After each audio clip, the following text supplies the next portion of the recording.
கர்த்தர் உனக்காக யாவற்றையும் செய்கிறவராயிருக்கிறார். யுத்தம் கர்த்தருடையது. ஹல்லேலூயா. நம்முடைய வாழ்க்கையில சகோதரரே, நம்முடைய பின்னான பழக்க வழக்கங்கள், நாங்க எந்த கலாச்சாரத்துல இருந்தோமோ அந்த கலாச்சாரங்கள், எல்லா சமூகங்களுக்கும் கலாச்சாரம் உண்டு. இந்த சமூகங்களுடைய கலாச்சாரம் என்ன செய்ய வைக்குதா, அல்லது கிறிஸ்துவினுடைய கலாச்சாரம் என்ன பிரதிபலிக்கும்?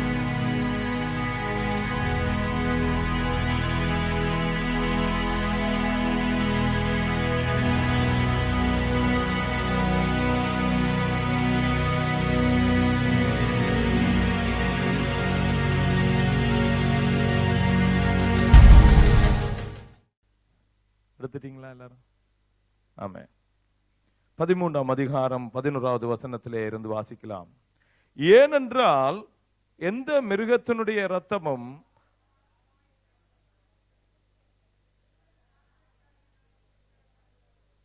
அந்த மிருகங்களின் உடல்கள் பாளையத்துக்கு புறம்பே சுட்டரிக்கப்படும்.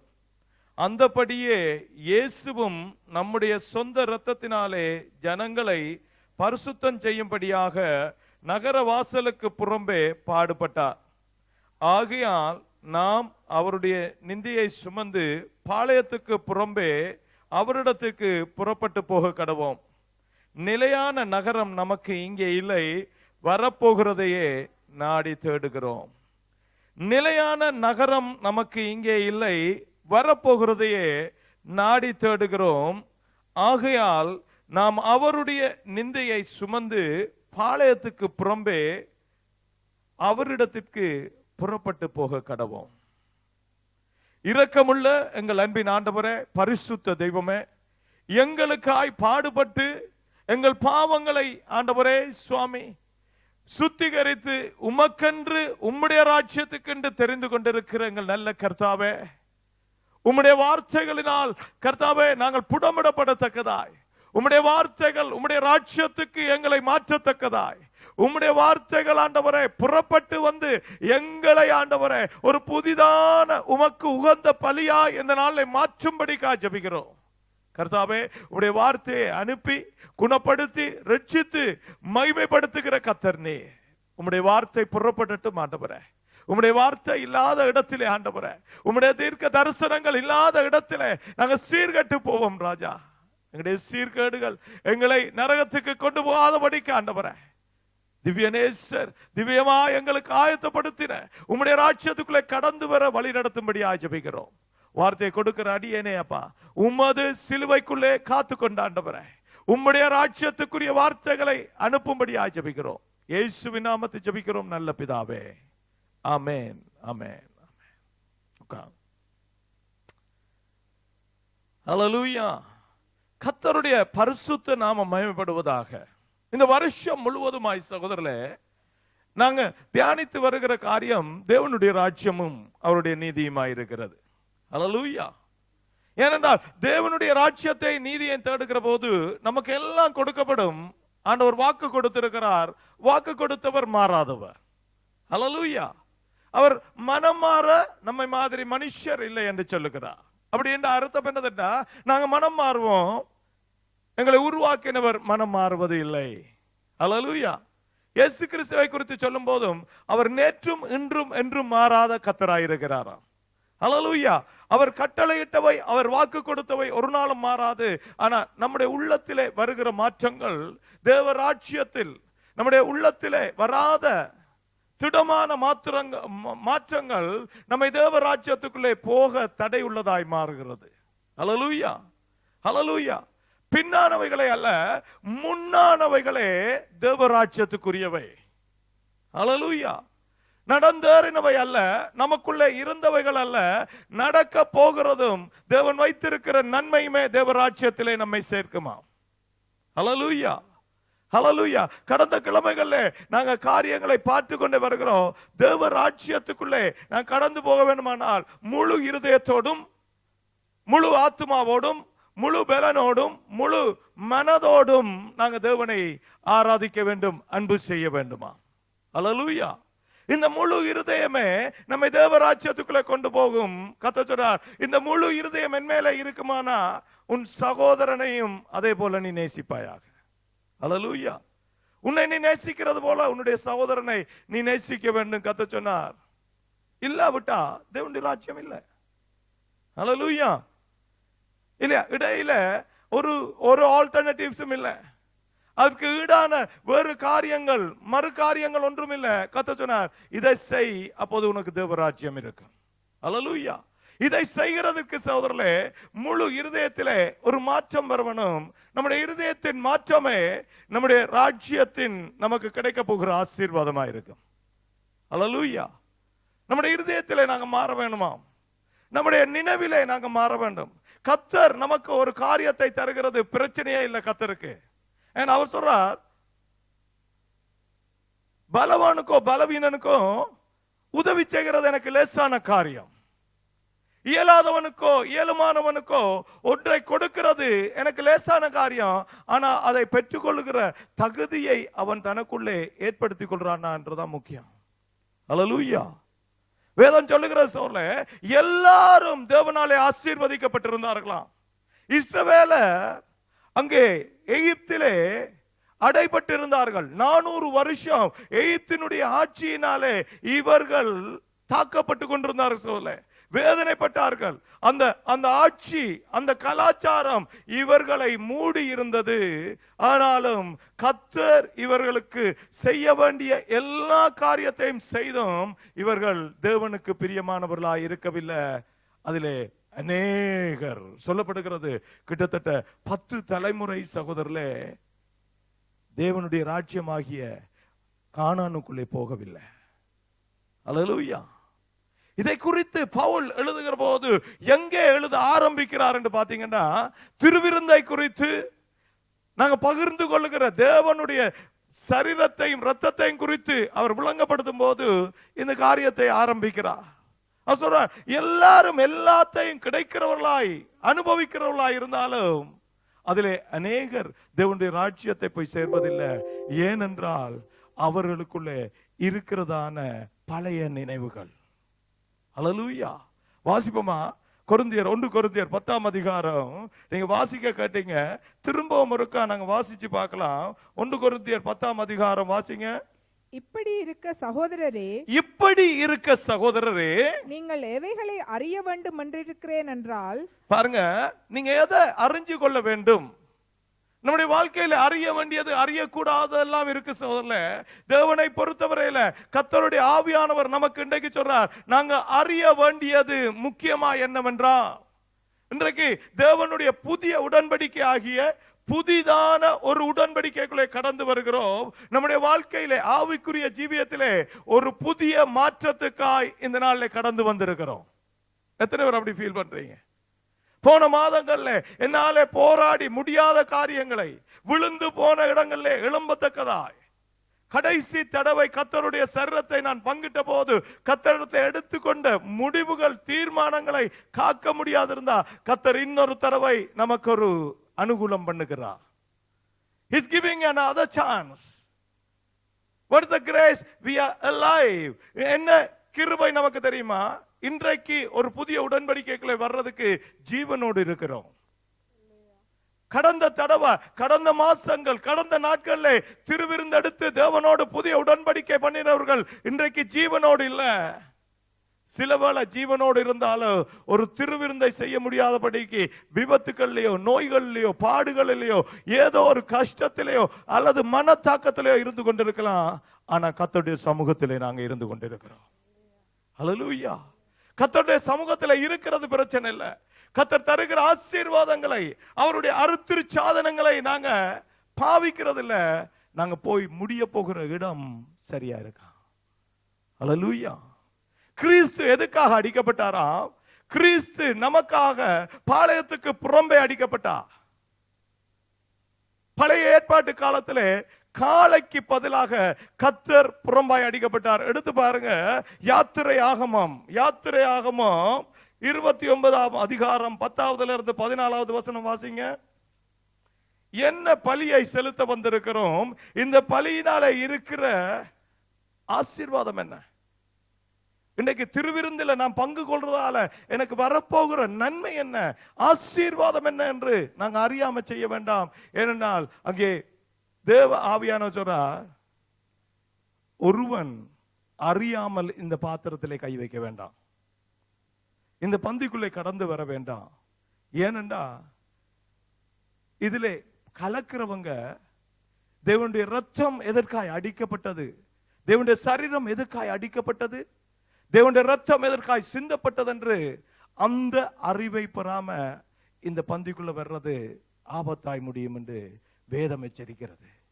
பழைய ஏற்பாட்டு நியாயப்பிரமாணம் அல்ல சகோதரர்களே, கிருபையின் புத்தகமாகிய புதிய ஏற்பாடு சொல்லுது, இது வியாதியை கொண்டு வரும், வேதனையை கொண்டு வரும், கூடுமானால் நித்திரை அடைவார்கள், மரணத்தை கொண்டு வரும் என்று எச்சரிக்கிறது. அல்லேலூயா. அப்படியானா இந்த பலி இவ்வளவு பயங்கரமா இருக்கின்றா, இந்த பலியை கொண்டு கர்த்தர் நம்மை ஆசீர்வதிக்கிற ஆசீர்வாதம் அதை விட பெரிதா இருக்குமா? அல்லேலூயா. தேவன் நமக்கு நித்திய ஜீவனுக்காகவே இந்த பலியை தந்தார் சகோதரர்களே. ஏனோ தானோ என்று இந்த பலியிலே பங்கெடுக்கிறதை கர்த்தர் விரும்பவில்லை. ஏண்டா கர்த்தர் எத்தனையோ 1000 வருஷங்களுக்கு முன்பதாய் என்ன நடந்தது என்றதை சொல்லி எங்களுக்கு இதை வழங்கப்படுத்துகிறார். வாசிங்க யாத்திரையாகுமோ. காளையை ஆசரிப்பு கூடாரத்துக்கு முன்பாக கொண்டு வருவாயாக, காளையை ஆசரிப்பு கூடாரத்துக்கு முன்பதாய் கொண்டு வருவாயாக. அப்பொழுது ஆரோனும் அவன் குமாரரும் தங்கள் கைகளை காளையினுடைய தலையின் மேல் வைக்க கடவர்கள். பின்பு நீ அந்த காளையை ஆசரிப்பு கூடாரத்துக்கு வாசலண்டையிலே கர்த்தருடைய சந்நிதியில் அடித்து அதன் இரத்தத்தில் கொஞ்சம் எடுத்து உன் விரலினால் பலிபீடத்தின் கொம்புகள் மேல் இட்டு மற்ற இரத்தம் முழுவதையும் பலிபீடத்தின் அடியிலே ஊற்றி குடல்களை மூடிய கொம்பு யாவையும் குடல்களை மூடிய கொழுப்பு யாவையும் கல்லீரலின் மேலுள்ள சவையும் 2 குண்டிக்காய்களையும் அவைகளின் மேலுள்ள கொழுப்பையும் எடுத்து பலிபீடத்தின் மேல் தகர்த்தி போட்டு காளையின் மாம்சத்தையும் அதன் தோலையும் அதன் சாணியையும் பாளையத்துக்கு புறம்பே அக்கினியால் சுட்டரிக்க கடவாய். இது பாவ நிவாரண பலி. ஹல்லேலூயா. காளையை அடித்து சகோதரர்களே மாமிசத்தை புறம்பான பாளையத்துக்கு புறம்பாய் எரித்து விட வேண்டும். ஏனென்றால் மாமிசம் கர்த்தருடைய சமூகத்தை சேருகிறதில்லை. ஹல்லேலூயா. ஆவிக்குரிய விதமாய் நாங்கள் விடுவிக்கப்பட வேண்டியதாய் பாவத்துக்கு நிவாரணமாய் கர்த்தராகிய இயேசு கிறிஸ்துவும் இப்படியே அடிக்கப்பட்டார் என்று எபிரேய நிருபத்தான் எழுதுகிறார். அங்கே எழுதுகிறார் என்ன தெரியுமா? கிறிஸ்துவும் எந்த மிருகமும் அடிக்கப்பட்டு பாளையத்துக்கு புறம்பே எரிக்கப்பட்டது போல நம்முடைய கர்த்தராகிய இயேசு கிறிஸ்துவும் நம்முடைய பாவங்களுக்காய் பாளையத்துக்கு வெளியாக பாடுகளை பட்டு தன்னுடைய சரீரத்தை அடிக்க கொடுத்தார். அவருடைய இரத்தத்தினாலே நாங்கள் விடுதலையாகிறோம். ஹல்லேலூயா. இந்த இரத்தம் எங்களை விடுதலையாக்கும், எங்களை பரலோகம் கொண்டு போகும். ஆனா அநேகர் இந்த காரியத்தை செய்தும் போய் முடியவில்லை. ஹல்லேலூயா. ஹல்லேலூயா. அன்றைக்கு அந்த பலி, இன்றைக்கு இந்த பலி சகோதரர்களே. ஆனா அந்த பலியை செய்தவர்களும் அநேகர் போனதில்லை. இந்த பலியை செய்கிறவர்களும் அதை செய்ய வேண்டிய விதமாய் செய்யாவிட்டா போய் சேர போறதில்லை என்றதை தேவ ஆவியானவர் சொல்லுகிறார். ஹல்லேலூயா. ஹல்லேலூயா. நாங்க முன்னேற வேண்டும். பழைய காரியங்கள், கொல்லப்பட்ட காரியங்கள், எங்களை மூடப்பட்ட காரியங்கள் சுட்டரிக்கப்பட வேண்டும் பாளையத்துக்கு புறம்பே. நம்முடைய வாழ்க்கையில பின்னாய் நடந்த பாவங்கள் சகோதரர்களே, நம்முடைய சுவாபங்கள், நம்முடைய நடைமுறைகள், கலாச்சாரத்தினாலே வந்த முறைகள், முறையான காரியங்கள் எல்லாம் எங்களை விட்டு எரிக்கப்பட வேண்டும். அப்போதுதான் நாங்க கர்த்தரிடத்திலே சேர்றவர்களாய் மாறுவோம். ஹல்லேலூயா. நாங்க முன்னேற வேண்டும். இவர்கள் முன்னேறவில்லை சகோதரர்களே.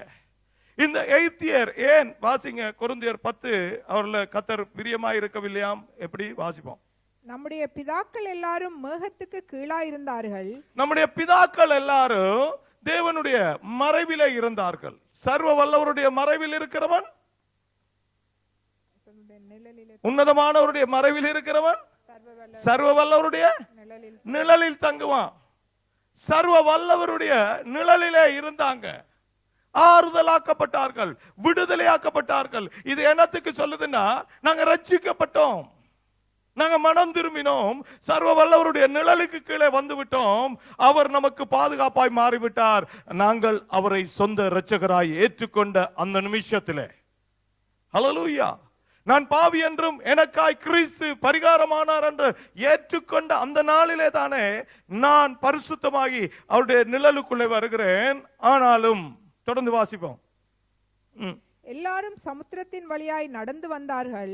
எல்லாரும் சமுத்திரத்தின் வழியாய் நடந்து வந்தார்கள். எல்லாரும் மோசேக்குள்ளாக மேகத்தினாலும் சமுத்திரத்தினாலும் ஞானஸ்நானம் பண்ணப்பட்டார்கள். ஹல்லேலூயா. ரட்சிக்கப்பட்டாங்க, மனம் திரும்பினாங்க, பாவத்திலே இருந்து, எகிப்திலே இருந்து விடுதலை ஆனாங்க, அடிமைத்தனத்திலே இருந்து.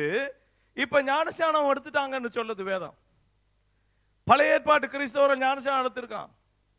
எகிப்திலே இருந்து கடந்து வந்தவங்க எல்லாரும் ஞானஸ்நானம் எடுத்தாங்களாம் என்று வேதம் சொல்லுது. ஞானஸ்நானம் எடுத்தாச்சு, ரைட். எல்லாரும் ஒரே ஞான போஜனத்தை புசித்தார்கள். ஒரே ஞான போஜனத்தை புசித்தார்கள். என்னத்தை செய்தாங்க? திருவிருந்து எடுத்தாங்க. அவங்களும் ஞானஸ்நானம் எடுத்தோடனே திருவிருந்திற்குரிய தகுதியை சபை கொடுக்கிறது, வேதாகமம் அனுமதிக்கிறது. ஹல்லேலூயா. ஞானஸ்நானம் எடுத்தபடியா திருவிருந்தும் எடுத்தாங்க. அவங்க மன்னா சாப்பிட்டாங்க. நாங்க இன்றைக்கு கர்த்தராகிய இயேசு கிறிஸ்துவின் சரீரத்தை எங்களுக்காய் ஒப்பனையாய் அப்பமாய் பிட்டுக் கொள்கிறோம். ஹல்லேலூயா. அடுத்தது என்னவா? எல்லாரும் ஒரே ஞானபானத்தை குடித்தார்கள். எப்படியெனில் அவர்களோட கூட சென்ற ஞான கன்மலையின் தண்ணீரை குடித்தார்கள். அந்த கன்மலை கிறிஸ்துவே. பாருங்க, மன்னாவை சாப்பிட்டாங்க, ஞான கன்மலையை குடிச்சாங்க. அப்பத்தை சாப்பிடுகிறோம், ரசத்தை குடிக்கிறோம், எல்லாம் ஒன்றுதான். ரெண்டும் செய்தாங்க. வாசிங்க. இப்ப அப்படி இருந்தும் பக்கத்துல சொல்லுங்க, இப்பதான் பிரச்சனை. அப்படி இருந்து ரட்சிக்கப்பட்டு ஞானஸ்நானம் எடுத்து திருவிருந்து எடுத்து தேவனுடைய வரங்களால் நிரப்பப்பட்டும், அப்படி இருந்தும் வாசிங்க, அவர்களில் அதிகமான பேர்களிடத்தில் தேவன் பிரியமாய் இருந்ததில்லை. ஹல்லேலூயா. நாம என்ன காரியத்தை செய்தாலும் நம்மிடத்துல தேவன் பிரியமா இருந்தா தான் நாங்க தேவராஜ்யத்துக்குள்ளே கடந்து போவோம். ஹல்லேலூயா. பவுலை கொண்டு ஆவியானவர், பரிசுத்த பவுலை கொண்டு ஆவியானவர் எழுதுறப்போ சொல்றார், நம்முடைய குடியிருப்போ இங்க இல்ல. இங்க இருக்கிறதுக்கான கிரிகைகளை நடைமுறைகளை செய்கிறோம், ஆனா நம்முடைய குடியிருப்போ அங்கேதான் இருக்கு. எத்தனை பேர் நாங்க இதை தியானிச்சு கொள்றோம்? நான் பரலோகத்துக்கண்டு தேவனாலே ரட்சிக்கப்பட்டவர்கள். ஹல்லேலூயா. நாம நினைச்சு கொள்றோம் என்ன தெரியுமா? நாங்க பிரிக்கப்பட்ட விதம் நம்முடைய பழைய நினைவுகளை இன்னும் எடுத்து போடவில்லை சகோதரர்களே. ரத்தம் சிந்துதல் இல்லாமல் பாவ மன்னிப்பு இல்ல. ரத்தம் சிந்தப்படாமல் நாங்க பிரிக்கப்படவில்லை. ரத்தத்தினாலே பிரிக்கப்படுகிறவர்கள் சபை அனுபவங்களுக்குள்ளே இருக்க மாட்டாங்க, தேவ அனுபவங்களுக்குள்ளே கடந்து போவாங்க. Hallelujah. If you wash by the blood of Jesus, you are not going to limit yourself in the church. Church is not going to limit you. Church can't limit you. No pastor can't limit you. No servant of God can't limit you, because you are washed by the blood of Christ. இயேசு கிறிஸ்துவுடைய இரத்தத்தினாலே நான் கழுவப்பட்டிருப்பேனானால் ஒரு திருச்சபை நம்மை நிறுத்தாது, ஒரு ஊழியக்காரனாலே நிறுத்த முடியாது. எந்த அனுபவமும் சகோதரர்களே எங்களை கலங்க பண்ணாது. என்னுடைய நோக்கம் முழுவதும் என்னுடைய குடியிருப்பை நோக்கி நடக்கிறதா இருக்கும். குடியிருப்பை நோக்கி நாம நடக்க வேண்டுமானால் நாங்க முன் செல்ல வேண்டும்.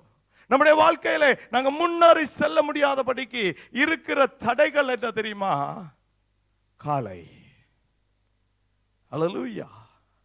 இஸ்ரவேலரை கர்த்தர் சொன்னார் என்ன தெரியுமா?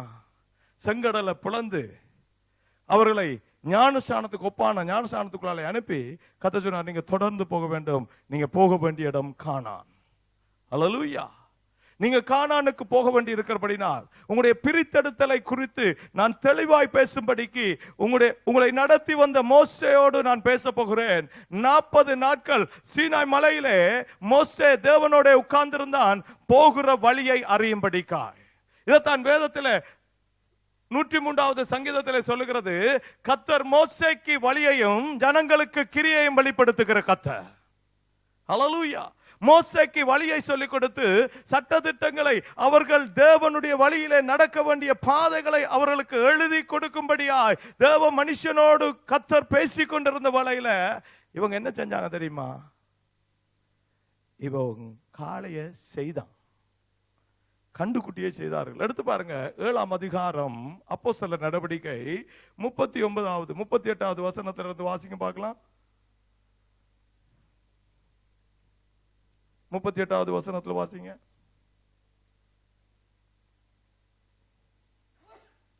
சீனாய் மலையில் தன்னுடனே பேசின தூதனோடும் நம்முடைய பிதாக்களோடும் கூட வனாந்தரத்திலே சபைக்குள் இருந்தவனும் நமக்கு கொடுக்கப்படும்படி ஜீவ வாக்கியங்களை பெற்றவனும் இவனே. இவனுக்கு நம்முடைய பிதாக்கள் கீழ்ப்படிய மனதாயிராமல் இவனை தள்ளிவிட்டு தங்கள் இருதயங்களில் எகிப்துக்கு திரும்பி ஆரோனை நோக்கி, எகிப்து தேசத்திலிருந்து எங்களை அழைத்து கொண்டு வந்த அந்த மோசேக்கு என்ன சம்பவித்ததோ அறியோம். ஆதலால் எங்களுக்கு முன் செல்லும் தெய்வங்களை எங்களுக்கு உண்டு பண்ணும் என்று சொல்லி அந்நாட்களில் ஒரு கன்றுக்குட்டியை உண்டு பண்ணி அந்த விக்கிரகாராதனைக்கு பலியிட்டு தங்கள் கையின் கிரியைகளில் களி கூர்ந்தார்கள். அல்லேலூயா. கர்த்தருடைய வழிகளில் அல்ல, தங்களுடைய கையின் கிரியைகளிலே களி கூர்ந்தார்கள். கர்த்தர் சொன்னார் என்ன? எபிரே புத்தகத்தில் ஆண்டவர் சொல்றார் என்ன? நம்முடைய குடியிருப்போ இங்க இல்ல, நம்முடைய குடியிருப்புக்காய் நாங்க நடக்கிறவர்களாய் இருக்கிறோம். முன்னானவைகளை நினைக்கவில்லை, இவர்கள் பின்னோக்கி பார்த்தார்கள் என்று வேதம் சொல்லுது. ஹல்லேலூயா. நம்முடைய பரலோக பாதையில சகோதரர்களே, தேவ ராஜ்யத்துக்காய் நாங்க ஓடுற ஓட்டத்துல இன்றைக்கு அநேக தடவைகளிலே நாங்கள் ஆசீர்வாதம் இழந்து போய் நிற்கிறதனுடைய காரியம், தடுமாற்றத்தினுடைய காரியம், முன் போக முடியாதபடிக்கு நாங்க நின்று கொண்டிருக்கிற காரியத்தையும் கண்டுக்குட்டியே. ஹல்லேலூயா. கண்டுக்குட்டி எங்க இருந்து வந்தது? எங்க இருந்து இவங்களுக்கு கண்டுக்குட்டி வந்தது தெரியுமா? இவங்களோட கலாச்சாரம், இவங்களை பாதித்த கலாச்சாரம் இவர்களை பின்னுக்கு இழுத்தது. வேதம் சொல்லுது, இவர்கள் இருதயத்திலே எகிப்தை நோக்கி பார்த்தார்கள். அல்லேலூயா. கர்த்தர் சொன்னார், முன்னுக்கு நடந்து முன்னால போகிற போது கானான் வரும். அல்லேலூயா. பின்னானவைகளை நோக்க வேண்டாம். அதனாலதான் பவுல் சொல்றார், நான் பின்னானவைகளை மறந்து முன்னானவைகளை நோக்கி நான் நடக்கிறேன். இதை நடக்கிறதுக்கு எனக்கு ஒரு சேலஞ்ச் இருக்கு. பின்னானவைகள் எப்போதும் என்னை இழுக்கிறது. போன கிழமை நடந்த பிரச்சனை, போன மாதம் நடந்த பிரச்சனை, நான் 10 வயதாய் இருக்கிற போது நடந்த பிரச்சனை, 15 வயதாய் நடந்த போது ஒரு சம்பவம் என்னை பின்னால இழுத்துட்டு இருக்கு. நான் பரலோகம் போக முடியவில்லை. இன்னைக்கு அநேகருடைய வாழ்க்கையில அநேகர் திரும்பவும் திரும்பவும் தங்களுடைய பாதிப்பான சூழ்நிலைகளை நினைத்து பாதிக்கப்படுகிறதும் வேதனைப்படுகிறதும் துக்கப்படுகிறதும், அல்லது அதை நினைத்து மற்றவர்களோட ஒரு உறவை சரிப்படுத்திக் கொள்ள முடியாதும் இருக்கிற காரியம் சகோதரே. கர்த்தர் சொல்றார், உடைய சிந்தையிலே மாற்றம் வரணும். அல்லேலூயா. நீ எதுக்காய் தகுதிப்படுத்தப்பட்டிருக்கிறாய் என்றதை நீ உணர்ந்து கொள்ள வேண்டும். அல்லேலூயா. நான் பாவியா இருந்தது உண்மைதான், ஆனா நான் இப்போது நீதிமான். எத்தனை பேர் சொல்லுவோம்? நாங்க பாவியா இருந்தது உண்மைதான், நான் நீதிமான். நான் அடிமையா இருந்தது உண்மைதான், ஆனால் இப்போது சுதந்திரவாளி. அடிமைத்தனத்துக்குரிய காரியத்தை நான் நினைக்க கூடாது. கர்த்தர் சொல்றார். இன்னைக்கு அநேகருக்கு சகோதரர்களே, கர்த்தர் சூழ்நிலையை மாத்தினாலும் தங்களுடைய மனநிலையை மாற்ற முடியாதபடிக்கு கண்டுக்குட்டியோட சுற்றி வருகிறோம். அல்லேலூயா. பழைய காரியங்கள் சகோதரர்களே, வேதம் சொல்லுகிறது, ஒருவன் கிறிஸ்துவுக்குள்ளே இருந்தால் அவன் புது சிருஷ்டியாய் இருக்கிறான், பழையவை எல்லாம் ஒளிந்து போயின. கொஞ்சம் கொஞ்சம் ஒளிந்து போயின. குடிச்சவர் குடிக்காம இருக்கிறார், சிகரெட் பத்தினவர் சிகரெட் பத்தாம இருக்கிறார், அல்லது ஏதோ ஒரு காரியம் செய்தவர் விபச்சாரிச்சதவர் செய்யாம இருக்கிறார். அப்படி அல்ல. வேதம் சொல்லுது, முழுவதும் மாற வேண்டும். நம்முடைய மனதிலே மறுரூபமாக வேண்டுமா? அல்லேலூயா. எபிரேயர்களின் புத்தகம் 4ஆம் அதிகாரம் 22வது வசனம் சொல்லுது, கிறிஸ்துவை நாங்க தரித்துக் கொள்ள வேண்டுமா? பழைய மனுஷனை களைந்து விட வேண்டும் சகோதரர்களே. பழைய மனுஷன் பழைய பழக்க வழக்கம் மாத்திரமல்ல, பழைய முறை நினைவுகள். அல்லேலூயா. பழைய முறையான சிந்திக்கும் திறன், பழைய mind setup has to go. 10 வருஷத்துக்கு முதல் எப்படி இருந்தோமோ அப்படியே தான் இன்றைக்கு சிந்திக்கிறவர்களாக இருப்போமானா நாங்க தகுதியற்றவர்களாய் மாறுகிறோம். கர்த்தர் நமக்கு தகுதியை தாரார். எந்த பிள்ளை என்று தகுதி தாரார், ஆனா நாங்க என்ன சொல்லுவோம்? நாங்க பலவீனர் ஆண்டவரே. கர்த்தர் சொல்றார், நீ நீதிமான் ஆக்கப்பட்டிருக்கிறாய். அதனாலதான் கர்த்தர் சொல்றார், நீதிமான் எத்தனை தடவை விழுவானோ? எத்தனை தடவை விழ? 7 தடவை விழுந்தாலும் சுருண்டு நொறுங்கி நெறிந்து போவானா? இல்ல. பாடுகள் பட்டவங்க சொல்லுறாங்க, சொல்ல வேதனைப்பட்டவங்க சொல்றாங்க, அவமானப்பட்டவங்க எழுதி வைத்திருக்கிறாங்க. வேதம் சொல்லுது, நமக்கு முன்பதாய் ஓடினவர்கள் திரளான மேகம் போன்ற சாட்சிகளாய் எங்களுக்கு நின்று சொல்றது என்ன தெரியுமா? உலகத்திலே உபத்திரவம் உண்டு, ஆனாலும் திடம் கொள்ளுங்கள், நம்மிடத்திலே நன்மையான காரியத்தை ஆரம்பித்தவர் அவருடைய நாள் வரைக்கும் நம்மை காக்க வல்லவராயிருக்கிறார். ஹல்லேலூயா. நம்முடைய விசுவாசம், நம்முடைய சிந்தையை மாற்ற வேண்டும், நம்முடைய மனநிலையை மாற்ற வேண்டும். பழைய ஆள் மாதிரியே இருந்து கொண்டிருக்கிறத கர்த்தர் விரும்பவில்லை. பழைய மனுஷராய் இருந்தபடினால அவர்கள் ரட்சிக்கப்பட்டா என்ன, திருவிருந்தெடுத்தா என்ன, அந்நிய பாஷை பேசினா என்ன, அபிஷேகத்தில் உருண்டால் என்ன, காணிக்கை கொடுத்தா என்ன, தசமபாகம் செலுத்தினால் என்ன, ஜெப வேளைக்கு கடந்து வந்தால் என்ன, ஆராதித்தால் என்ன, அவர்கள் அநேகரிலே கர்த்தர் பிரியமாயிருக்கல. ஏனண்டா தங்களுக்கு கண்டு குட்டிகளை உருவாக்கினாங்க. கர்த்தர் சொன்னார், இந்த கண்டுக்குட்டி, இந்த காளை என்னுடைய சந்நிதியிலே அடிக்கப்பட வேண்டும். ஹல்லேலூயா. எது காளை தெரியுமா? எங்களுடைய பழைய பழக்க வழக்கங்கள், நம்முடைய பழைய சிந்திக்கிற முறைகள், நம்முடைய பழைய நினைவுகள், பழைய பாதிப்பான சூழ்நிலைகள், நம்முடைய பழைய காரியம் எதுவா இருந்தாலும் கர்த்தர் சொல்றார், இது என்னுடைய சந்நிதியில அடிக்கப்பட வேண்டும். ஹல்லேலூயா. இது அடிக்கப்பட வேண்டும், கொல்லப்பட வேண்டும். கொன்று போடு, காளையை கொன்று போடு, அவருடைய ரத்தத்தை தேவனுடைய பலிபீடத்திலே தொட்டுடு, அதுல மிச்சமான எல்லா காரியத்தையும். போன கிழமை நாங்க ஒரு சங்கீதம் வாய்ச்சோம்னு நினைக்கிறேன். அதுல ஒரு வசனம் சொல்லுது, மிருக குணமுள்ள மனுஷன் இதை அறியான். மிருகம், நமக்குள்ளே இருக்கிற பழைய மிருகம் சகோதரர்களே, நமக்குள்ளே வாழ்ந்து கொண்டிருக்கிற பழைய முறைமையான அந்த கண்டுக்குட்டி, இந்த கண்டுக்குட்டி நம்மை ஒரு இடமும் போக விடாது. கண்டுக்குட்டியை அவர்கள் செய்து என்ன செய்தார்களா? ஆடைகளை எல்லாம் உரிந்து கொண்டு அதை சுற்றி நடனம் ஆடினாங்களே தவிர முன்னுக்கு போக முடியல. ஏனென்றா கண்டுக்குட்டி கூட்டிட்டு போகாது. ஹல்லேலூயா. அதுக்கு கால் இருந்தும் நடக்காது, வாயிருந்து நமக்கு எந்த வழியாய் வா என்று பேசாது. இன்னைக்கு எத்தனையோ கண்டுக்குட்டிகளை நாங்க எங்களுக்குள்ள வைத்திருக்கிறோம். வேதம் சொல்லுது, ஹல்லேலூயா, அந்த அந்த வார்த்தை கொரிந்தியருக்கு எழுதின நிருபம் 10ஆம் அதிகாரம் 7வது வசனம் என்ன சொல்லுதான்? 7வது வசனம் என்ன சொல்லுதான்? ஜனங்கள் புசிக்கவும் குடிக்கவும் உட்கார்ந்து விளையாட எழுந்திருந்தார்கள் என்று எழுதியிருக்கிறபடி அவர்களில் சிலர் விக்கிரகாராதனைக்காரர் ஆனது போல நீங்களும் ஆகாதிருங்கள். ஹல்லேலூயா. அவர்கள் விக்கிரக ஆராதனைக்காரரா இருந்தாங்க. அவங்க வச்சிருந்த விக்கிரகம் வேறொட்டும் இல்ல சகோதரர்களே, எகிப்தினுடைய விக்கிரகம். எகிப்து என்றது அடிமைத்தனம். 400 வருஷம் அங்க இருந்தபடினால they were influenced by the Egypt culture. They are not only influenced by the Egypt culture, they were influenced by the Egypt taste. வேதம் சொல்லுது பாருங்க, கர்த்தர் மன்னாவை கொடுத்த போதும் இவன் என்ன சொல்றான் தெரியுமா? வெள்ளை பூண்டு ஒன்று தட்டி போடுற மாதிரி இருக்குமா? நம்ம ஆக்கள் அதையும் டெஸ்ட் பண்ணி பார்த்துருப்போம். மன்னாக்குள்ள என்ன கொஞ்சம் வெந்தயம் போட்டு இல்லையா, கொஞ்சம் கடுகு போட்டு ஒரு வெந்தயம் ஒரு வெள்ளைப்பூடு போட்டு வதக்கிட்டு கொஞ்சம் மண்ணாவையும் போட்டு அப்படி என்ன கொஞ்சம் டேஸ்டா இருக்கிற மாதிரி கர்த்தர் மன்னாவை கொடுத்தார். வானத்தின் போஜனத்தை கொடுத்த போதும் இவன் சொல்றாரு தெரியுமா? எகிப்தில் இருக்கிற வெள்ளைப்பூண்டு இல்லையா, அங்க இருக்கிற குமட்டி காய்கள், அங்கே இருக்கிற வெங்காயம், அங்கே இருக்கிற கடுகு, அத போல வருமா? கர்த்தர் பாருங்க விடுதலையாக்கி இவர்களை ஜெயத்தோடு அற்புதத்தோடு கூட்டி வந்தாலும் இவங்களோட எண்ணம் எல்லாம் எப்பவும் அடிமைத்தனத்தோட ஒட்டி இருக்கு. ஹல்லேலூயா.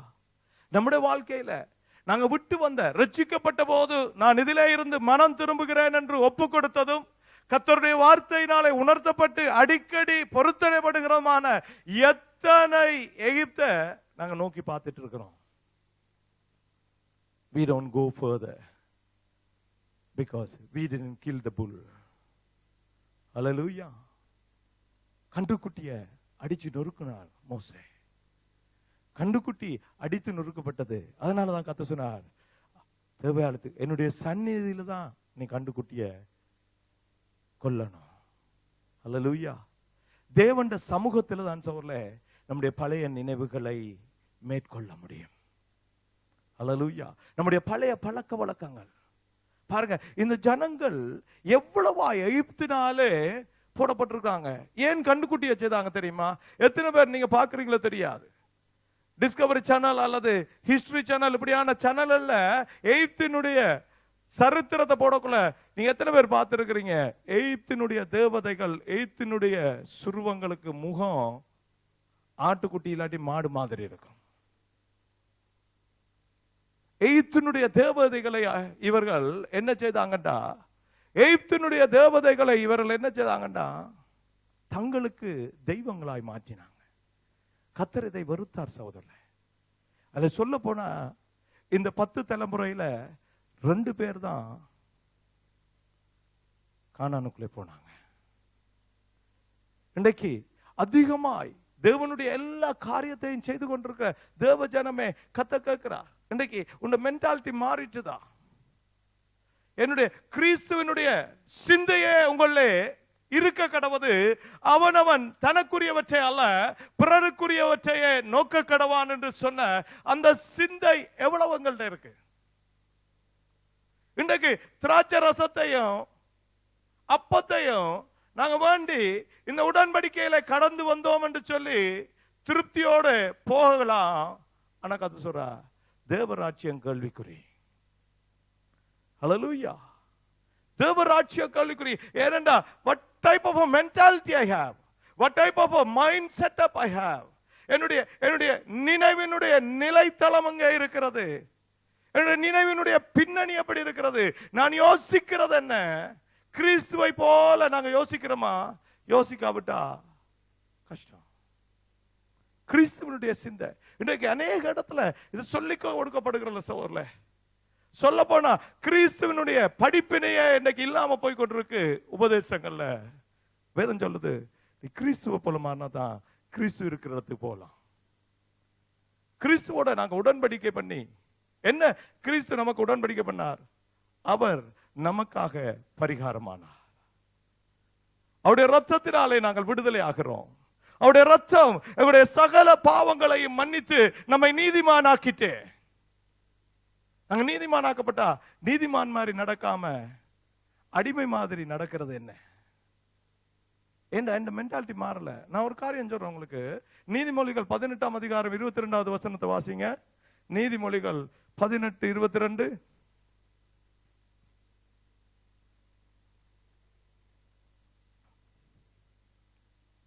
மனைவியை கண்டடைகிறவன் நன்மையானதை கண்டடைகிறான்.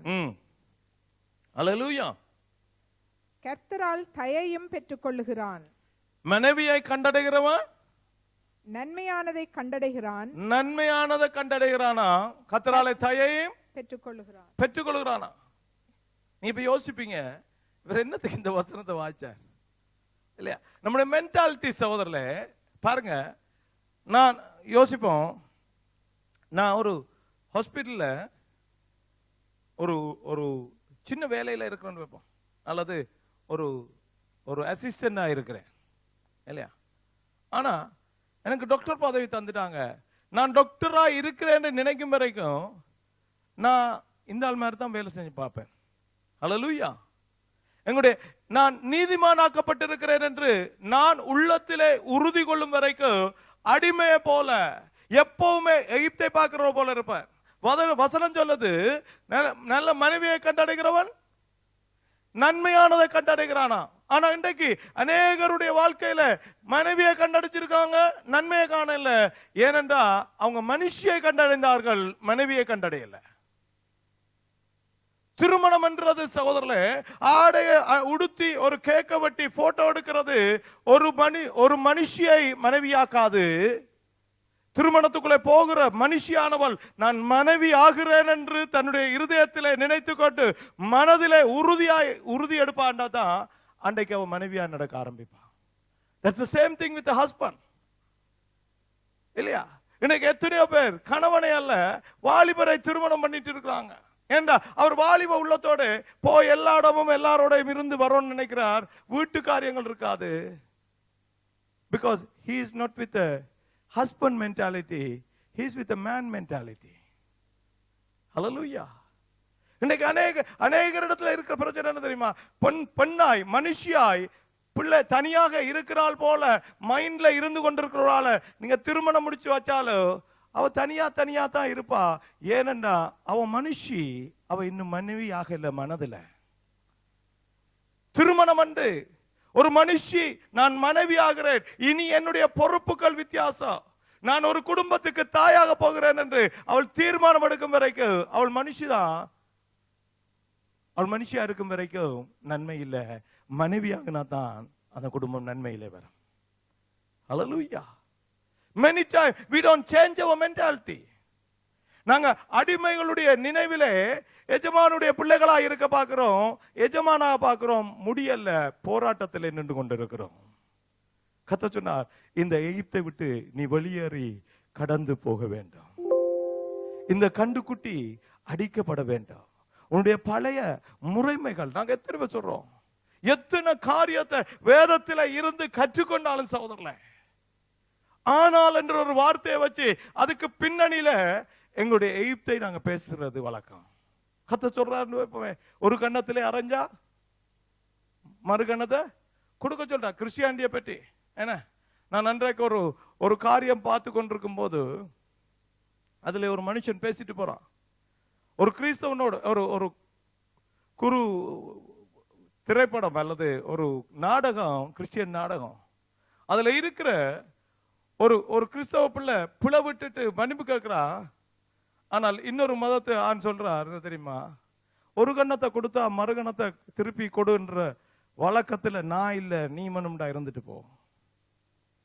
ஏனென்றால் அது அவர்களுக்குள்ள இல்ல, நமக்கு இருக்க வேண்டும் என்று எதிர்பார்க்கிறாங்க.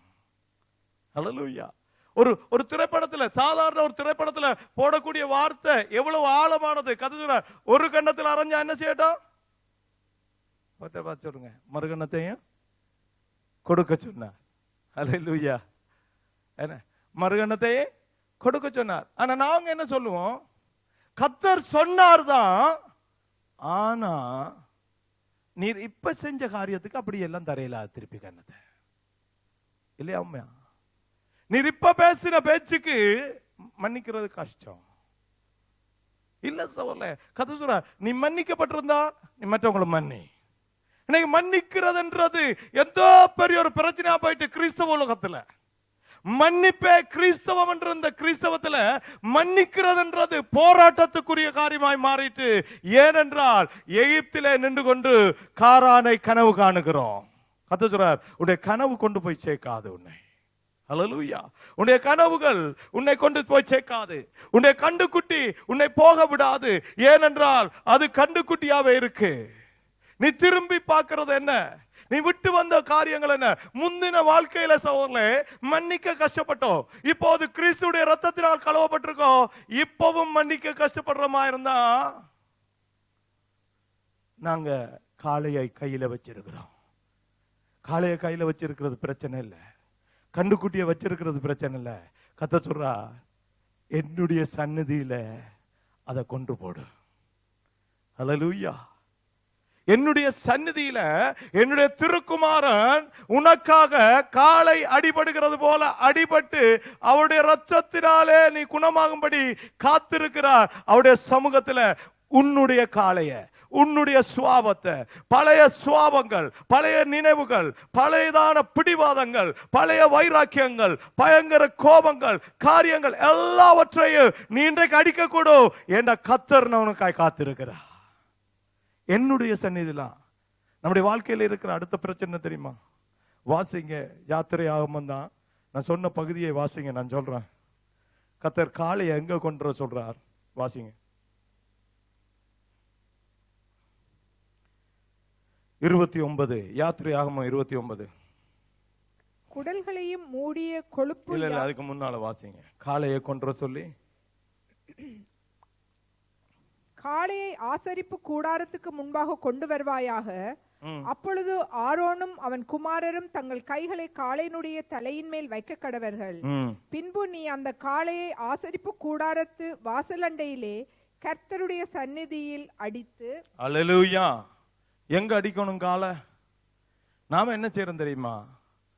காளையை கூட்டிட்டு வர்றது, திரும்ப கூட்டிட்டு போயிடுறது. காளையோட தான் வாரது, பழைய சுவாபத்தோட வாரது, பழைய சுவாபத்தோட போறது. கதை சொல்றார், இன்றைக்கு காளை அடிக்கிற நாள். அல்லேலூயா. எத்தனை பேர் ஆயத்தமா இருக்கிறீங்க? நம்முடைய காளையை இன்றைக்கு தேவ சந்நிதியில தான் உடைக்கணும். அல்லேலூயா.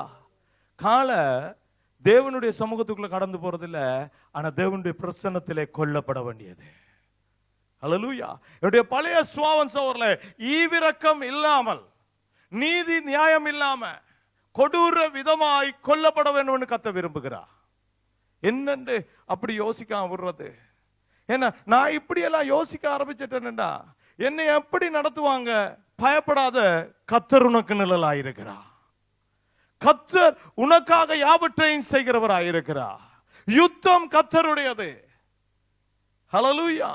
கர்த்தர் நமக்கு யுத்தம் பண்ணுவாரா இருந்தா ஏன் நம்முடைய காளையை வச்சு நான் யுத்தம் பண்ண வேண்டும்? என்னுடைய கண்டுக்குட்டி ஒன்று செய்யாது சகோதரர்களே. என்னுடைய கண்டுக்குட்டி என்னை நிர்வாணமாக்கும், என்னை மயக்கும். போக வேண்டிய வழிக்கு போக முடியவில்லை. ஏன் இவர்கள் போகவில்லை? ஏனென்றால் கர்த்தர் கொடுத்த நியாய பிரமாணத்தையே இந்த கண்டுக்குட்டி உடைத்து போட்டது. ஹல்லேலூயா.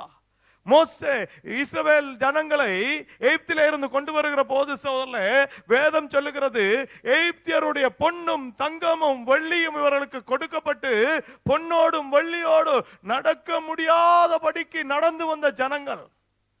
தேவன் நம்மளை ஆசீர்வதித்த போது ஆசீர்வாதத்தோட கடந்து வந்தவங்க இப்ப மோசே மலையில இருந்து வார போது ஒருவர்டையும் பொன் இல்லை. நம்முடைய ஆசீர்வாதம் அங்க போனது. ஆசீர்வாதத்தை கண்டுக்குட்டி இழுத்து கொண்டது. ஹல்லேலூயா. நம்முடைய சுவாபங்க நம்முடைய ஆசீர்வாதங்களை இழுத்துக்கொள்ளும் சகோதரர்களே. அன்றைக்கு இருந்த அவங்களுடைய செல்வங்கள், அவர்களுடைய உடைமைகள் என்ன வேதம் சொல்லுது? அவர்கள் எல்லாரும் தங்களிடத்திலே இருந்தவற்றை கொடுத்தார்கள். அது ஆரோன் சொல்லக்குள்ளதான் நல்ல என்ன இன்ட்ரெஸ்டிங்கா இருக்கு. நான் அப்படியே நெருப்புல போட்டு அது கண்டுக்குட்டியா துள்ளி வந்துச்சு. ஹல்லேலூயா. நம்மை இழுக்கிற சாபம் சகோதரர்களே, நெருப்புல போட அது தானா வெளியில வரும். ஹல்லேலூயா. Why they became poor now? Because the calf sucked all the blessing. Hallelujah. நம்முடைய வாழ்க்கையில சகோதரரே, நம்முடைய பின்னான பழக்க வழக்கங்கள், நாங்க எந்த கலாச்சாரத்தில் இருந்தோமோ அந்த கலாச்சாரங்கள், எல்லா குடும்பத்துக்கு ஒரு கலாச்சாரம் உண்டு, எல்லா பாடசாலைக்கு ஒரு கலாச்சாரம் உண்டு, எல்லா வேலைத்தளத்துக்கும் ஒரு கலாச்சாரம் உண்டு, எல்லா சமூகங்களுக்கும் கலாச்சாரம் உண்டு. இந்த சமூகங்களுடைய கலாச்சாரம் என்ன செய்ய வைக்குதா அல்லது கிறிஸ்துவினுடைய கலாச்சாரம் என்னையில பிரதிபலிக்குதா? கிறிஸ்து என்னிலே, பவுல் சொல்றா, கிறிஸ்து என்னிலே இருக்கிறா. ஹல்லேலூயா. ஹல்லேலூயா.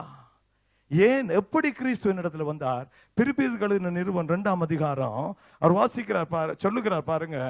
பிலிப்பியர் 3ஆம் அதிகாரம் 12 இருந்து 14 வரை வாசிங்க.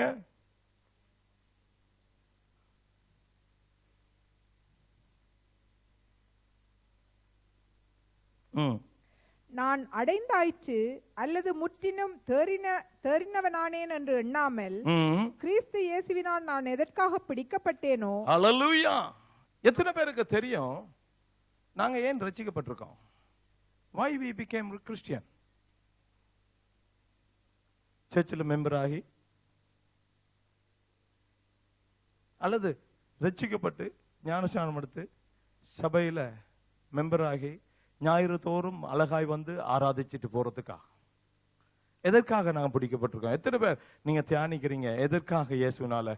Why you have caught by Jesus? எதனால பிடிக்கப்பட்டிருக்கோம்? கர்த்தர் இயேசு என்னத்துக்கு பிடிச்சார்? பவுலுடைய வாழ்க்கையில தேவனுக்காய் வைராக்கியம் வச்சு கிறிஸ்தவர்கள் அழிக்கணும் போக்குள்ள கத்தர் பிடிச்சார். என்னுடைய வாழ்க்கையை அழித்து குடிகாரனா வரித்து இந்த உலகத்தில் இருக்கிற காரியங்களை அனுபவிக்க வேண்டும் என்று போய் இருளுக்குள்ளே சிக்கி மனவேதனையில தனிமையில இருந்த போது பிடிச்சார். ஏன் பிடிச்சார்? மனையில வேதனையில இருக்கிறவனுக்கு என்னுடைய அன்பை சொல்லு என்று பிடிச்சார். இவ்வளவுதான் தெரியும் சகோதரர்களே. எனக்கு என்னுடைய ஊழிய வாழ்க்கை மிகவும் சாதாரணம். என்ன பிடிச்சார்? என்னத்துக்கு பிடிச்சார்? அன்பை சொல்லுன்னு பிடிச்சார். எனக்கு சுவிசேஷம் சொல்ல தெரியாது, பிரசங்கம் பண்ண தெரியாது. நேற்று எத்தினா ஒரு அம்மா வந்தாங்க. ஆதி நாட்கள்ல என்னோட ஆராதிக்கிறவங்க நான் பிரசங்கம் பிடிச்சு வந்து உடனே கண்கலங்கி என் கையை பிடிச்சு என்னை ஆசீர்வதிச்சா. நான் அக்கான்னு கூப்பிடுவேன்.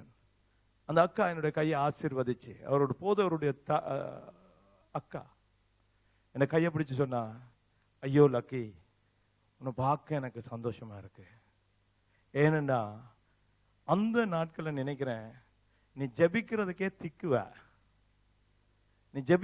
திக்குவ, இப்ப கத்தருக்கு பிரசங்கம் பண்றாய், கத்தர் உன்னை ஆசீர்வதிக்கட்டும் சொன்னா. வார்த்தையை கேட்டு இரவு போய் நான் கத்தருக்கு நன்றி சொன்னேன். திக்குவாயன், பேச முடியாது. இன்றைக்கும் பைபிள் வாசிக்கிற ஒரு ஆளை வாசிக்க வச்சு பிரசங்கம் பண்ற ஒரு மனுஷன் தான். ஹல்லேலூயா. எதற்காக பிடிச்சார்? யாரு என்ன செய்தாலும் எது செஞ்சாலும் எனக்கு பிரச்சனை இல்லை. எதற்காக பிடிச்சார்? நாளைக்கு ஒருவருக்கு பிரச்சனையா, அவர்கிட்ட போய் தேவனுடைய அன்பை சொல்லி அவர்களை ஆசீர்வதிக்கவே என்னை பிடித்தார். உங்களை எதுக்காக பிடிச்சாரோ எனக்கு தெரியாது. கர்த்தர் பவுல் சொல்றார், என்னை கர்த்தர் எதுக்காக பிடிச்சாரோ, எதற்காக பிடிச்சார்? ஒருவனை ஆகிலும் கர்த்தருக்கென்று ஆதாயப்படுத்திக் கொள்ளும்படிக்கு, எல்லாருக்கும் எல்லாராகும்படிக்கு என்னை பிடித்தார். எல்லாருக்கும் எல்லாரும் மாதிரி, குடிக்கிறவனுக்கு குடிகாரன் போலவும், வரிக்கிறவனுக்கு வரிகாரன் போலவும், ஞானவானுக்கு பைத்தியகாரன் போலவும், பைத்தியகாரனுக்குள்ளே இன்னும் பைத்தியமானவனை போலவும் நான் இருக்கிறேன். நான் ஒன்று செய்கிறேன்.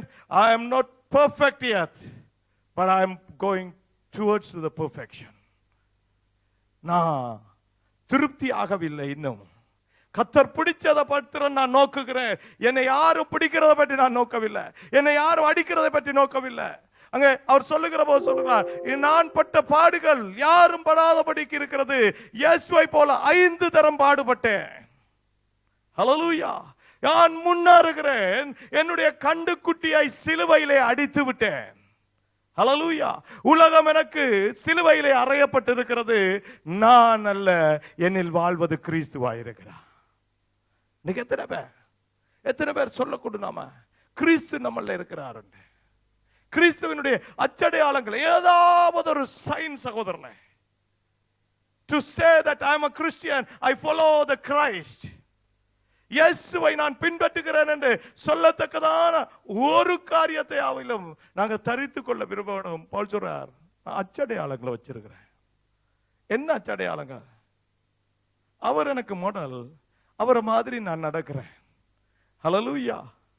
என்ன மாடல்ல நீங்க போனா நாம நடக்கிற மாதிரி எல்லாம் நடக்கலாது. அது பூனை நடக்கிற மாதிரி நடக்கணும். தெரியுமா உங்களுக்கு? என்ன பாருங்க, ஒரு ஆடைக்கு அட்வர்டைஸ்மெண்ட் கொடுக்கிறவையே அப்படி நடந்து வருவான்டா. ஜீவனை தந்த இயேசுவுக்கு ஜெயவன் தந்த இயேசு மாதிரி நடக்க பழகாம இருக்கலாமா? ஹல்லேலூயா. இயேசுவுக்குள்ள நடக்கணும்டா பழையதை மறக்கணும் சகோதரனே. அது பழைய சம்பவமாக இருக்கட்டும், அது நம்முடைய பழைய குணாதிசயமாக இருக்கட்டும், அது நம்முடைய பழைய நினைவாக இருக்கட்டும், அது நம்முடைய பழைய சம்பிரதாயமாக இருக்கட்டும். இந்த முறையில தான் நாங்க செய்தோம். எங்களுடைய குடும்ப வழக்கத்தின்படி இப்படிதான் செய்வோம். எங்களுடைய சமூக வழக்கத்தின்படி செய்வோம். இல்ல, கிறிஸ்து எனக்குள்ளே வந்தா நான் புதிய சிருஷ்டி. எல்லாம் புதிதாயிரணும், எல்லாம் புதிதாயிரணும். சொல்லிட்டு இருக்க முடியாது, நான் இப்படிதான் இருக்க போறேன், எனக்கு பலவீனம் உண்டு. கத்தசுரா இல்ல, உன்னுடைய கண்டுக்குட்டி அடிக்கப்படுமானா உன்னுடைய பலவீனம் போகும். இன்னைக்கு அநேகருக்கு கண்டுக்குட்டிய பலி செலுத்த விருப்பம் இல்லை. பழைய சுவாபங்கள், பழைய நினைவுகள், பழைய கலாச்சாரங்கள், பழைய முறைமைகள், பழையதான பேச்சுக்கள், பழைய காரியங்களை இன்றைக்கு தேவனுடைய சந்நிதியில அடிக்கமானா கர்த்தர் நம்மை புதிதாய் மாற்றுவா. அப்ப நமக்கு இந்த உடன்படிக்கை புதிய உடன்படிக்கையாய் மாறும். ஹல்லேலூயா. பவுல் சொல்றார் பாருங்க, பவுல் சொல்றார் பாருங்க. சொல்ல வாசிங்க. நான் அடைந்தாயிற்று அல்லது முற்றிலும் தேறினவனானேன் என்று எண்ணாமல் கிறிஸ்து இயேசுவினால் நான் எதற்காக பிடிக்கப்பட்டேனோ அதை நான் பிடித்துக் கொள்ளும்படி ஆசையாய் தொடர்கிறேன். ஆசையாய் என்ன செய்கிறேன்? தொடர்கிறேன். என்னுடைய பரலோக பயணத்தை நான் தொடர்கிறேன். இவங்க தெருவில் நின்று கல்லறிகிறாங்க, ஆனாலும் நான் தொடர்கிறேன். அங்கே கொஞ்ச தூரம் போனோன்னே 2 பேர் ரெண்டு ஹூயின்றான், நான் அதை பார்க்கறதில்ல, நான் தொடர்கிறேன். 4 பேர் சொல்றான் இவ பிரச்சனை ஆனாலும் நான் தொடர்கிறேன். ஐந்தாவது படியில போகும்போது சோர்வு வருது, psychologically I am affected, still I am going. Hallelujah. வருகிற ஒவ்வொரு பாடுகளிலும் நான் தொடர்கிறேன். இன்றைக்கு அநேகர் தொடர முடியவில்லை. அதனாலதான் சொல்றோம், ஏனென்றால் நாங்கள் சரியான முறையிலே பிரித்தெடுக்கப்படவில்லை. சரியான முறையிலே ரத்தத்தினால் பிரித்தெடுக்கப்படுவோமானால் எதுவும் என்னை நிறுத்தாது. நான் தொடர்ந்து கொண்டே இருப்பேன். ஹல்லேலூயா. ஒன்று பார்த்திருக்கிறீங்களா சகோதரர்களே? பிரித்தெடுக்கிறது சில நேரம் பயமா இருக்கும்.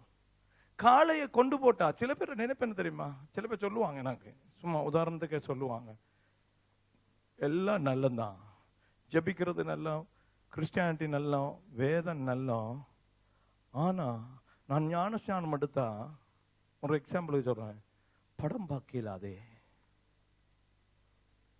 ഞാൻ ஞானஸ்நானம் எடுத்தா சிகரெட் குடிக்கலாதே, ഞാൻ ஞானஸ்நானம் எடுத்தா இதை செய்யலாதே. வெளியரங்கமானது மாத்திரமல்ல சகோதரர்களே, ஞானஸ்நானம் எடுத்தா நான் கிறிஸ்துவ போலவே மாற வேணும். But it's a process. உடனடியாய் நடக்கிறது இல்லை சகோதரர்களே. இன்னைக்கு அநேகர் ஆவிக்குரிய ரீதியா அதிசயமான காரியங்களை பேசுறபடினால இன்னைக்கு அநேகருக்கு பிரச்சனையா இருக்கு. But it's a process. It's take time. ஹல்லேலூயா. ஹல்லேலூயா. பவுல் சொல்லுகிறார், அவர் ஒழுங்காக பிரிக்கப்பட்டார். இரத்த உறவு நாங்க நினைக்கிறோம் அடிக்க கொடுத்த பிரச்சனை இல்ல சகோதரர்களே. பிள்ளை பிறக்க வேண்டிய நாள் வந்தா தொப்புள் கொடி வெட்டியே தான் ஆகணும். யோசிச்சு பாருங்க. பிள்ளையும் தப்போனும் தாயும் தப்போனும் என்ன செய்யணும்? தொப்புள் கொடி வெட்டி தான் ஆகணும், பிரிச்சே ஆகணும் சகோதரர்களே. பிள்ளை வளர வேணும்டா தொப்புள் கொடி வெட்டியே ஆகணும். இன்றைக்கு நாங்க பழைய காரியங்களோட தொடர்பை வைத்துக் கொண்டே இருக்கிறோம். பழையதான காரியங்கள், பழைய உறவுகள், பழைய நினைவுகள், பழையதான காரியங்கள் எல்லாம் நம்முடைய இருதயத்தில் இருந்து கொண்டிருக்கு. அவ்வப்போது பிரச்சனை வரும்போது நான் பார்த்திருக்கேன், சில கிறிஸ்தவர்கள் சோழல பிரச்சனையில நடந்துருமா, நல்லா பிரச்சனை வந்த பிறகு பழைய சினிமா, சோக சினிமா பாட்டு கேட்பான். என்ன பிரச்சனை தெரியுமா? சபையில ஆரோட பிரச்சனைக்கு இவர் மனம் உடைஞ்சு இவர் சினிமா, பழைய சோக சினிமா, வாழ்வே மாயம், உங்களுக்கு தெரியாது அல்ல, நான் பார்த்தார். அவர் அதை படிப்பார், அது பார்ப்பார். ஏன் என்னென்று வந்தது? கொல்ல சவுலுக்கு ஏன் ராஜ பாக்கியம் தொடரல்ல? சவுல் ராஜாக்கு ஏன் ராஜாவாகவே அவன் வாழ்ந்து வளமா இருக்கல்ல? தன்னை தானே தன்னுடைய பட்டயத்தினாலே கொண்டான் தெரியுமா? கர்த்தர் கொல்ல சொன்னதை கொல்லவில்லை. அமலேக்கியருடைய காரியத்தை கொல்ல சொன்னார். எடுக்கிற எல்லாத்தையும் வெட்டி தீத்துரு, முடிச்சிரு. அப்ப நீ ராஜாவாகவே மறிப்பான், ராஜாவாகவே இருப்பா. நீ தற்கொலை செய்ய மாட்டாய். தற்கொலை கோழையினுடைய காரியம் சகோதரர்களே. வீரனாய் இருந்த சவுல் கோழையாக மறித்தான். தன்னுடைய பட்டயத்தை குத்தி வச்சு தானே விழுந்தான் என்று வேதம் சொல்லுது. தான் மாத்திரமல்ல, தன்னுடைய மகனையும் அப்படியே நடப்பித்தான். எவ்வளவோ அந்த ராஜ்யத்தில் எவ்வளவோ ராஜபாரத்தோடு இருந்த மனுஷன் கர்த்தர் சொன்னார், கொல்லு. பிள்ளை வளர வேணும் சகோதரர்களே. ஆவிக்குள்ளே பிறந்த பிள்ளை வளரணும். தொப்புள் கொடியோட தூக்கிட்டு தெரியலாமா? ஐயோ 9 மாசம் வச்சேன், எனக்குள்ள அங்க இடிச்சது, இங்க உதைச்சது, அப்படியெல்லாம் இருந்தது. என்ன சென்சேஷன் உள்ளுக்குள்ள, என்ன மாதிரியான ஒரு ஃபீலிங், நல்ல ஃபீலிங்கா இருந்தது. தாய், எந்த தாய் வச்சிட்டு இருக்கிறா கையில? கர்த்தர் சொல்றா, வெட்டு பழச. நீ வளர வேண்டும், நீ ஆசீர்வதிக்கப்பட வேண்டும், நீ தேவனுடைய பிரசன்னத்துக்குள்ள கடவு போக வேண்டும். பழைய காரியங்களை வெட்டு. பவுல் சொல்லுகிறார், நான் வெட்டிட்டேன். ஹல்லேலூயா. எதை நான் வச்சு வெட்டினேன்? நான் பழச நினைக்கிறது இல்ல, நான் புதுச நினைக்கிறேன். நேற்று நடந்த இன்சிடென்ட்டும் பழசுதான் சகோதரர்களே. இன்றைக்கு நேற்று நடந்த இன்சிடென்டோட எத்தனை பேர் தேவனுடைய சமூகத்துல அந்த காளையோட இன்றைக்கு வந்திருக்கிறோம் தேவனுக்கு பலி செலுத்த. நேற்று many incident would have happened to you. உங்களோட வீட்டை நடந்திருக்கலாம், உங்களோட வேலை தளத்தில் நடந்திருக்கலாம், உங்களோட ஃப்ரெண்ட்ஸோட நடந்திருக்கலாம். எத்தனையோ காரியம், எத்தனையோ மன வேதனை உள்ள ஒரு காளையை தூக்கிட்டு இங்க வந்திருக்கிறோம். திருப்பியும் கொண்டு போறதுக்கு இருக்குமா? கர்த்தர் சொல்றார், சந்நிதியில அடிச்சு போடு, ஆசீர்வாதம் உண்டு, ஆசீர்வாதம் உண்டு, நீ அடிச்சு போடு. நேற்று நடந்த இன்சிடென்ட், half an hour முதல் நடந்த இன்சிடென்ட், 2 செகண்டுக்கு முதல் நடந்த இன்சிடென்ட் எல்லாமே காளை தான். கர்த்தர் சொல்றார், காளைய அடித்து போடு என்னுடைய சமூகத்துல. திருப்பி கொண்டு போய் நாங்க சரிப்படுத்துவோம்ன்றது சரி வராது. நான் சொல்றதை கேட்டிருக்கிறேன் சோல்ல. I have been a smoker. நான் சிகரெட் பழக்கத்துல பிடிபட்டு இருந்த ஒரு மனுஷன். என்கிட்ட வந்து சில பேர் சொல்லுவாங்க, இல்ல இப்ப நான் கத்துட்டு வாரேன், இப்ப என்ன 10 இடத்துல 7 பத்துறேன், வாரக்கிழமை 5 பத்துவேன், இல்லையா 2 நாளைக்கு பிறகு 2 பத்துவேன், அதுக்கு பிறகு விட்டுருவேன். நான் சொல்றேன் உங்களுக்கு, இந்த கால தப்பி உங்களை போக விடாது. Hallelujah. You can't stop that because you are taking the bull with you.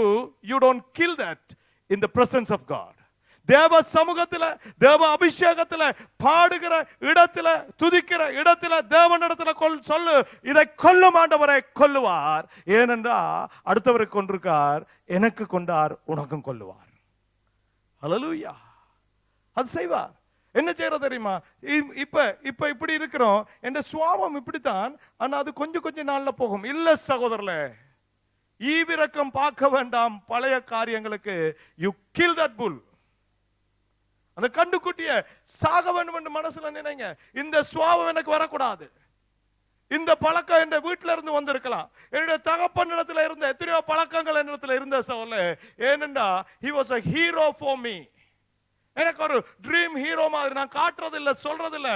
என்னுடைய தகப்பன் கஷ்டமான ஒரு நிலையில இருந்து தன்னுடைய தனி குடும்பத்தை கூட்டி வந்து எல்லாரையும் உயர்த்தி அவர் ஆசீர்வாதமா இருந்தா. அவருடைய கடினமான நினைவுகள் எனக்கு இருந்தது.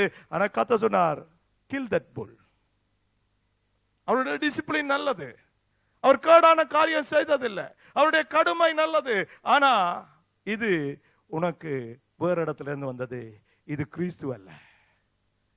உடைய தகப்பன் நல்லது செய்திருக்கலாம், ஆனால் அவர் கிறிஸ்து அல்ல. ஹல்லேலூயா. கிறிஸ்துவின் சிந்தையே உனக்குள்ளே வர கடவுது. அவருடைய பிடிவாதம் இருந்தது. கர்த்தர் சொன்னார், அந்த கண்டு சரியில்லை, அதை என்னுடைய சந்நிதியில நீ அடிச்சு போடு. இந்த பழக்கத்தை நீ அடிச்சு போடு, இந்த பழக்கங்களை எடுத்து போடு. சில நேரம் உனக்கு வழிமொழி முறையாய் எங்களுடைய சந்ததியில நீங்க கேள்விப்பட்டிருப்பீங்க, எங்களுடைய குடும்பத்துல இப்படித்தான் ஒரு முறை இருக்குன்னு சொல்லுவோம். ஆனா டெஸ்ட் பண்ணி பாருங்க, அந்த முறையும் கிறிஸ்துவினுடைய வழிநடத்தலும் உண்டாயிருக்கான். சில வழிநடத்தல்கள் கிறிஸ்துவனுடைய முறையா இருக்கு, அதை பின் செல்லுவோம். கிறிஸ்து படிப்பிக்காது வழிமுறையா வந்தா அதை வெட்டி போடுவோம். ஹல்லேலூயா. கிறிஸ்து நமக்காக அடிக்கப்பட்டார், கிறிஸ்து நமக்காக அடிக்கப்பட்டார். நாங்க எகிப்தை நோக்கி பார்க்க இயலாது. கிறிஸ்துவை சொன்னார் என்ன தெரியுமா? என்ன பின்பற்றி வரணுமா? வாசிங்க, லூக்கா 9:62 வாசிங்க.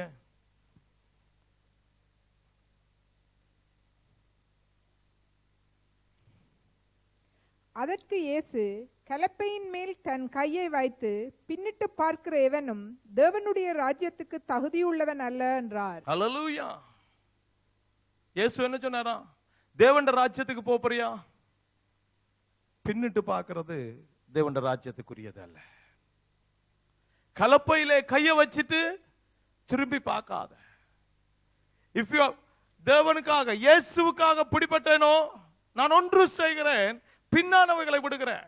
நடந்த தர்க்கங்கள், நடந்த பேச்சுவார்த்தைகள், நடந்த கோபங்கள், நடந்த பிரிவினைகள், நடந்திருக்கிற பாதிப்புகள் எதுவா இருந்தாலும் நான் பின்னுக்கு போடுறேன். ஹல்லேலூயா. ஏனென்றா நாங்க பரலோகம் போகணும். ஹல்லேலூயா.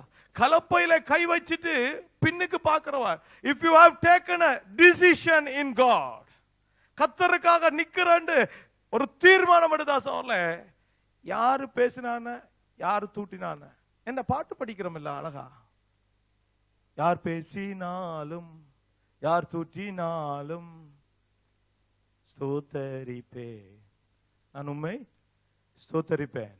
என்னை உயர்த்தினாலும் ஸ்தோத்தரிப்பேன். ஆராதனை நேரம் என்ன சொல்றோம்?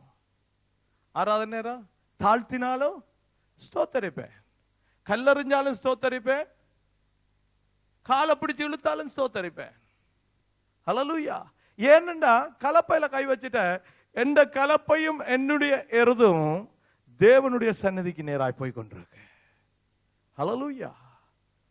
யோசிச்சு பாருங்க, பவுல் எல்லாம் நம்மள மாதிரி இருந்திருந்தாருண்டா, பேதுரு நம்மள மாதிரி இருந்திருந்தாருண்டா, தோமா நம்ம மாதிரி இருந்திருந்தாருண்டா, என்ன எத்தனை பேச்சு பேசினாங்க அவங்களுக்கு, எத்தனை காரியங்களை அவர்களை விட்டு அவமானப்படுத்தினாங்க.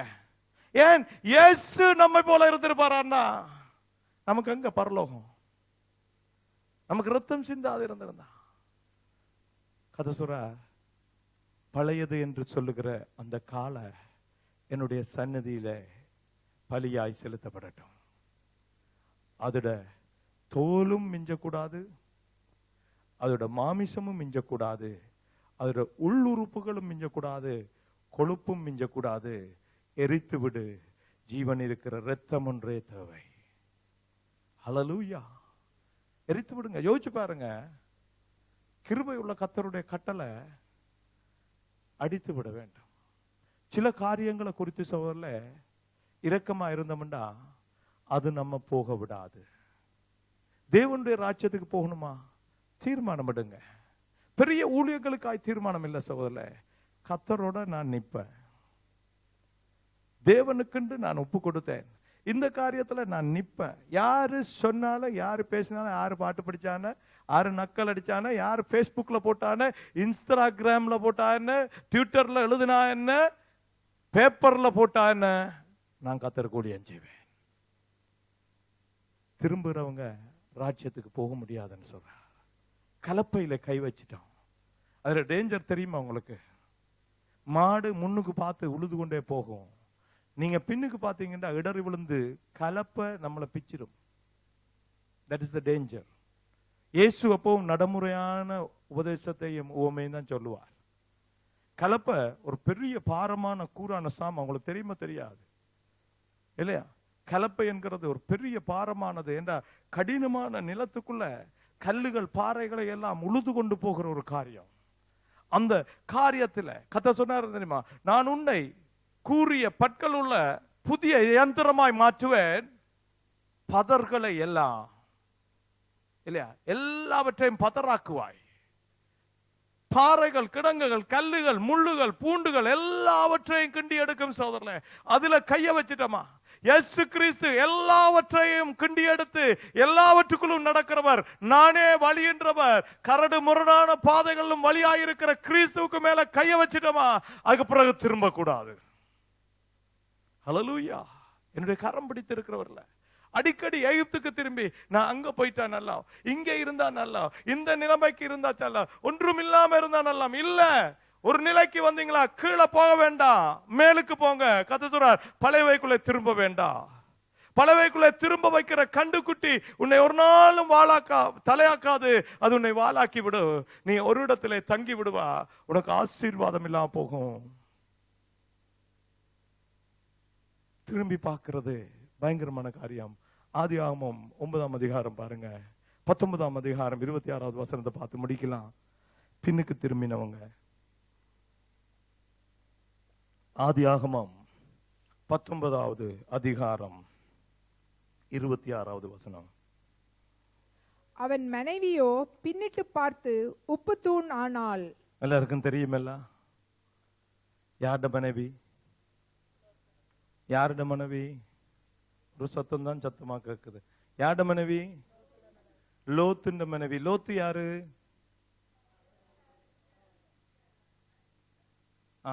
ஏப்ரஹாம்ட அண்ணேண்ட மகன். தெரியுமா? எப்படி இருந்தவர்? எப்படி இருந்தவர்? சோதோம் குமராவை ஆண்ட கவர்னர் அவர்.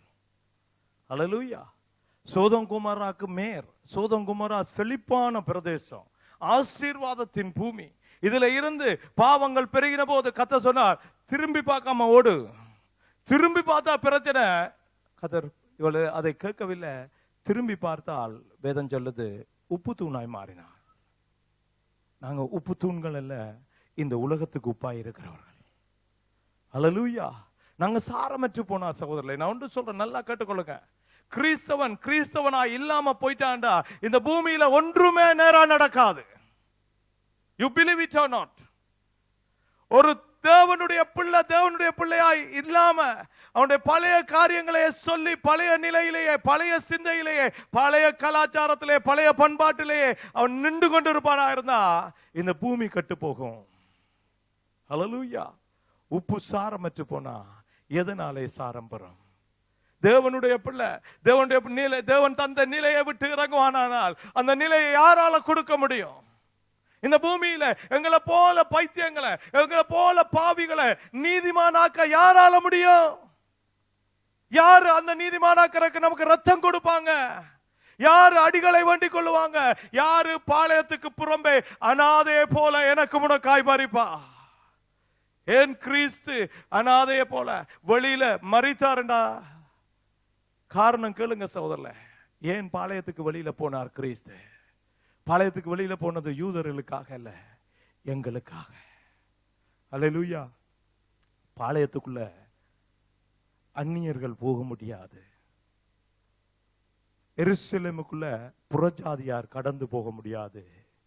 நானும் நீயும் அவரை சேர முடியாதுன்றக்காக அவர் பாளையத்துக்கு வெளியிலே குப்பை போடுற இடத்துல, புழுதியா இருக்கிற இடத்துல, வறட்சியான ஸ்தலத்துல தன்னை பாடுபட ஒப்பு கொடுத்தா.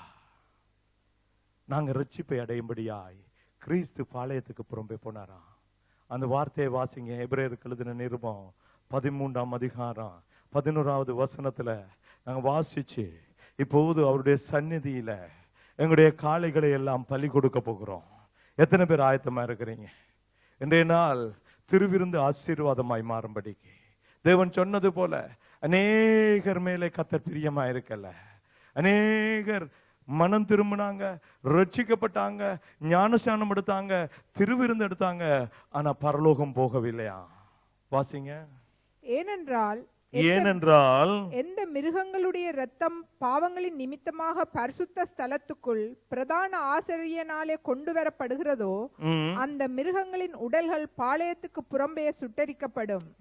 அந்தபடியே இயேசுவும் தம்முடைய சொந்த இரத்தத்தினாலே ஜனத்தை பரிசுத்தம் செய்யும்படியாக, இயேசு தம் சொந்த இரத்தத்தினாலே ஜனங்களை பரிசுத்தம் செய்யும்படி நகர வாசலுக்கு புறம்பே பாடுபட்டார். நகரத்துக்குள்ள நாங்க போக முடியாது, தெரிந்து கொள்ளப்பட்டவர்கள் அல்ல, புறஜாதியானவர்கள் எங்களுக்காய் நகர வாசலுக்கு வெளியிலே புறம்பே பாடுபட்டார்.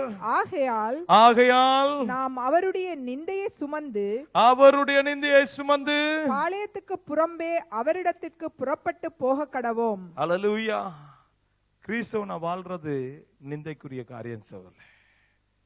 அவமானப்படக்கூடிய நல்லா கிறிஸ்தவனா வாழ நீங்க உங்களை ஒப்பு கொடுக்க அவமானங்கள், நிந்தைகள் வந்து கொண்டே இருக்கும். ஆனா கர்த்தருடைய ஆசீர்வாதமும் பெருகும். அல்லேலூயா. நீங்க அதிகமாய் கிறிஸ்துவை போல பிரயாசப்படப்பட அவருடைய நிந்தை வரும், அதே போல அவருக்கு வந்த மகிமையும் நமக்கு வரும். அல்லேலூயா. அவருடைய நிந்தைய, அவருக்காய் வாழ்கிற நிந்தைய, இன்றைக்கு எங்களுக்குள்ள இருக்கிற காளைகளை அடிக்க போகிறோம் சொல்ல.